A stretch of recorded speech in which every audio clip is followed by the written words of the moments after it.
देखिए कि तकरीबन एक दो गोली शाट हुई सन मैं बाद ही पता चलिया कि जिला जा ही रहा ਹੁਣ ਵੀ हाँ हूँ जिस वक्त गया ਜਿਹੜੀ ਦਵਾਈ ਹੈ ਉਸਨੇ ਉਹ ਸ਼ਾਟ हाँ शाट से दो तीन गोली ਜਿਹੜਾ ਸਾਡੇ ਨਾਲ ਤਬਾਰਕ ਨੇ ਜਿਹੜੇ ਵਾਲਿਦ ਸਾਹਿਬ ਉਹ ਮੌਜੂਦ ਹੈ ਉਹਨਾਂ ਕੋਲੋਂ ਤਬਾਰਕ ਨੇ ਹਵਾਲੇ ਨਾਲ ਗੱਲਬਾਤ ਕਰਸਾਂ ਤਬਾਰਕ ਨੇ ਹਵਾਲੇ ਨਾਲ ਉਹ ਕਿਆ ਆਖਣੇ 2016 में तबारक बीमार है और 2016 उसने फिर बॉर्डर क्रॉस की थी और उसके साथ छोटा भाई उसका अरुण भी साथ चला गया और तबारक 18 महीने के बाद वापस आया। ਇਹ ਗੱਲ ਜਿਹੜੀ ਤੁਸੀਂ ਦੱਸਨੇ ਕਿ ਇਹ ਜਿਹੜਾ ਇਲਾਜ ਆ ਉਹ ਉਸ ਨਾਲ 2016 ਥੀ ਜਾਰੀ ਆ 2016 से इलाज जारी है जी डॉक्टर मोहम्मद फीस ਇਹ ਆਣੇ ਜੀ 2016 थी उसने इलाज जारी आ ਇਹ ਨਾ ਕੋਈ ਉਸਨੇ ਪੇਪਰ ਵੀ ਹੈ इसने च राहत क्लिनिक ना जरा जिथों ये उसी चेकअप कराने से 18/3/2016 नी ये उसना तबारक नी जड़ी है ना ये पेपर है जिसने दरियाद वगैरह लिखियां हुई 2016 ने 3 महीने 18 तारीख ने आया जिसने च ये चेकअप कराई तो उसके बाद उसियां जड़ियां दवाइयां वो जारी हुई। इसके अलावा भी ये तुसां तक ही सकने हो कि बड़ी तादाद च इन्हां कोल मुख्तलिफ जड़े पेपर है जड़े उसी दवाइयां इस्तेमाल करने जारी है तो ये जड़ा उसले भी गया वो बॉर्डर क्रॉस करी था बॉर्डर क्रॉस थे अच्छा उस दिन इतवार ने दिन सी छुट्टी सी अरुण की स्कूलों तो असें कम मैं कम चला गया तू फुदकी की साड़ी दिमाग अच्छा बाकी करे उधर चले गए थे फिर इधरों दिहाड़ी 9 बजे गुम हो गया अच्छा फिर तलाश करके तो नहीं मिला ठीक फिर तकरीबन 2.5-3 दिन बाद पता चला कि इंडिया में है उसले नाल वो कल्ला गया सी ना अरुण नाल सी छोटा सी अरुण कड़ा अरुण है अच्छा ये अरुण है तुसा उसले वो नाल गए तुसा जी हाँ मैं उसके नाल गया मैं स्कूल छुट्टी सी मैं 7वीं जमात पढ़ना सा अब्बे रहा उसने ख्याल रखा था उसने पिछे गया पढ़ने वास्ते अच्छा वो अगे अगे जाना सी तुसें पता सी कि उधर जाना पिया जी हाँ मैं कोई पता नहीं मैं समझ गया सी बात जंगल सी इसने पिछे जाना है पढ़ने वास्ते अच्छा जी हाँ मैं पार चढ़ी हूँ तो इंडिया ने पढ़ी तुसा भी उसने नाल गए हो तो वो भी गया तो कि जड़े इंडिया नी आर्मी है उन्हें लबड़ी किंदा जी हाँ उन्हें पढ़ी था मिगी तकरीबन रखा ने 26 महीने अच्छा तो उसी रखा ने 18 महीने तो असी वापस करिए तो मी पर 6 महीने बाद वापस किता ने उत्थे फिर तुसें तहकीकात वगैरह किती होसी रहना उन्हें के मुतमीन होए उसने उसला मुड़ी भेजे उसने जी हाँ अभी केस चलना रहा कोर्ट च अच्छा उसने केस भरी किता जज साहब दा जज साहब ने क्या आख्या कि तुसें बेगुनाह हो तो इस हवाले नाल फिर केस खत्म किता दा वागा बार्डर ने थ्रू वापस किता अच्छा हुन जड़ा ना दोबारा जड़ा हुन गया हो इसलिए हुन अज 20 और 21 तारीख ने आखने के दरमियानी रात च हो गया उसले तुसा कार सो जी हाँ मैं घर ही सा राती तकरीबन 10-12 बजे टाइम सी तक क्या कहा तो नहीं लभा फिर उससे तलाश की थी अगे पीछे अच्छा फिर जी हाँ शामी पता लगा कि LOC का क्रॉस करी गया अच्छा जी हाँ ते ये कितने अरसे थी बीमार हो ये 2016 से बीमार हैं जी रिपोर्ट 6 साल इसलिए 6वां साल आ कोई डॉक्टर नहीं छोड़ा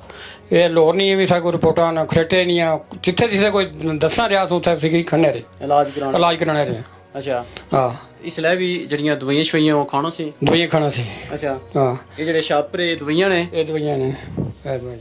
इस तकने कि जड़े उसने पेपर है जी जिस अस्पताल च खन्ने ने वो सारे मौजूद है मूड़ी जड़ियां दवाइयां उसी देने ने ये सारियां इन्हां च छापर तकने भरे भी उन्होंने जड़े रैपर है वो तुसा की तकने अगर जड़ा डॉक्टर है या इस बारे जानना वो बाखूबी तकी सकना कि केड़ियां दवाइयां कड़े मरीज़ां की दित्तियां जानियां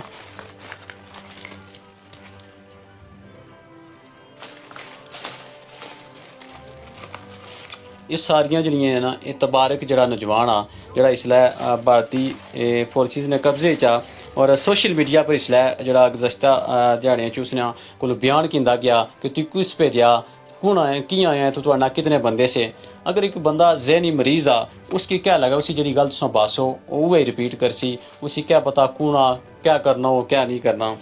ये जड़ी सिचुएशन ही ये उस तबारक ने घरै नहीं है ये उसने वालिद साहब है ये उसने निक्के निक्के पाइए घरै नहीं इन्होंने कफियत तुसां तकी किन्ने हो कि क्या सिचुएशन ही ज़हनी तौर पर बंदा वैसे भी अगर चंगा भला भी होया तो इस महंगाई ने दौर च वो ज़हनी तौर पर अपसेट हो जाना कितने बच्चे जी तुसां मेरे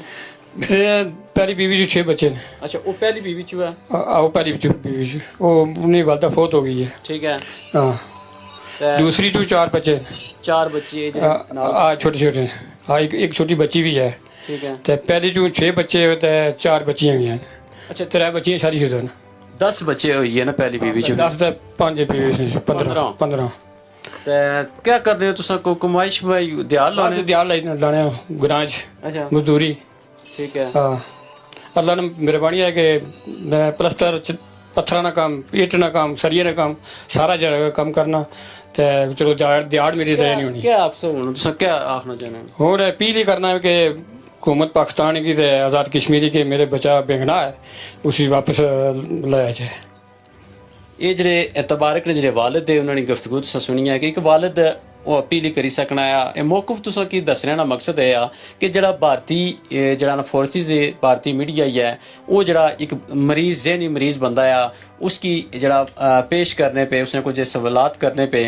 उसना कोई तल्लक नहीं। वो जहनी मरीज़ा 2016 ने 3 महीने ने जेह्ड़े कागज़ उसलै भी उसके बाद भी उत्थै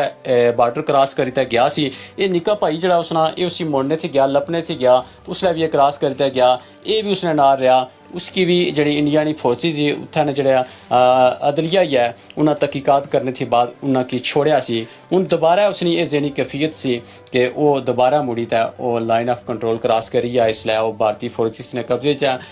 ये पैगाम देने का मकसद है कि जेह्ड़े भी भारतीय मीडिया है या भारतीय फोर्सिस है कि जेह्ड़ा ये तबारक आ ये एक जहनी मरीज़ आ और जहनी मरीज़ की कोई तल्लक नहीं होना लाइन ऑफ कंट्रोल क्या उसना की जा वो एक अपनी मौज मस्ती जिसलै भी उसना जहन खराब होना उसी कोई पता नहीं होना। तो जितने भी अदारे इन्होंने बुजुर्गों ने अपील ही कि हमारा जो बच्चा आ वो मोड़ी वापस लाया जाए। उसकी छोटा बच्चा मोहम्मद सईद है 2 साल 8 महीने की हो गया पे कोई पता नहीं किधर गया किधर नहीं। उसने भी जहन खराब है। अच्छा वो भी जहनी तौर पर जरा अपसेट उसना भी कोई पता नहीं। कोई पता नहीं।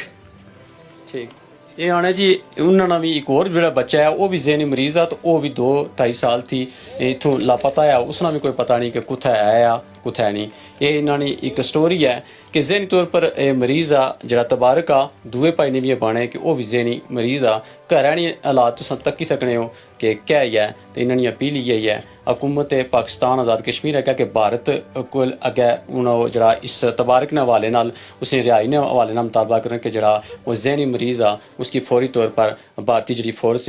वो इसकी रिहा करें।